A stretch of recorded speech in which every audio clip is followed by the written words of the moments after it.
అమ్మ కోడలా, రాత్రి 10 గంటలైంది, ఇంకా ఇక్కడ ఏం వండుతున్నావు? అదా అత్తమ్మా, అందరూ తినేశారు, ఇంకా నేను తినలేదు. మిగతా పిండితో చపాతీలు చేసుకుంటున్నా. సరేలే, నువ్వు ముఖం కడుక్కొని కొంచెం రెస్ట్ తీసుకో. ఆలోగా నేను చపాతీలు చేసేసి కూర వేడి చేసి అన్ని సర్ది పెట్టేస్తా. అలాగా అత్తమ్మా, థ్యాంక్ యూ. అమ్మా, నువ్వు మతి ఉండేవన్నీ చేస్తున్నావా? రేపు నీ మీద ఆజ్మాయిషులు చలాయిస్తుంది. అయినా అందర్నీ వండి పెట్టే బాధ్యత వదినదే కదా.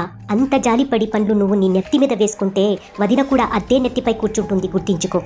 సుధా, ఎందుకు అలా అంటున్నావు? కోడలు మనిషి కాదా? దానికి మనసు లేదా?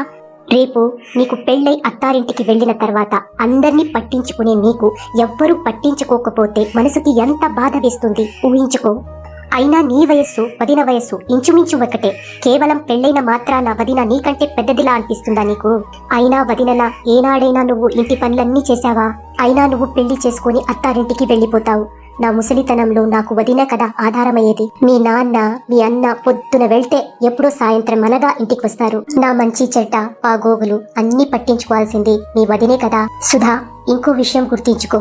అమ్మా నాన్నల తర్వాత అన్నా వదిన ఇల్లే నీకు కన్నవాళ్ళిల్లవుతుంది. ఎదుటి వాళ్లకు ఎలాంటి భావాలు పంచితే తిరిగి అవే భావాలు మనకు దక్కేది. అందుకని వదిన మీద అసూయ కంటే స్నేహం మరియు ప్రేమ పెంచుకో. అవునమ్మా, నువ్వు 100% నిజం చెప్తున్నావు. నీలా ప్రతి అమ్మ కూతురికి చెప్పగలిగితే ఆడపడుచు అండ్ వదిన రిలేషన్షిప్ చాలా ఈజీ అవుతుంది. మరి నీలా కోడలి గురించి ఆలోచించగలిగితే కోడలు ఎవ్వరి దృష్టిలో చెడ్డ క్యారెక్టర్ అస్సలు అనిపించుకోదు.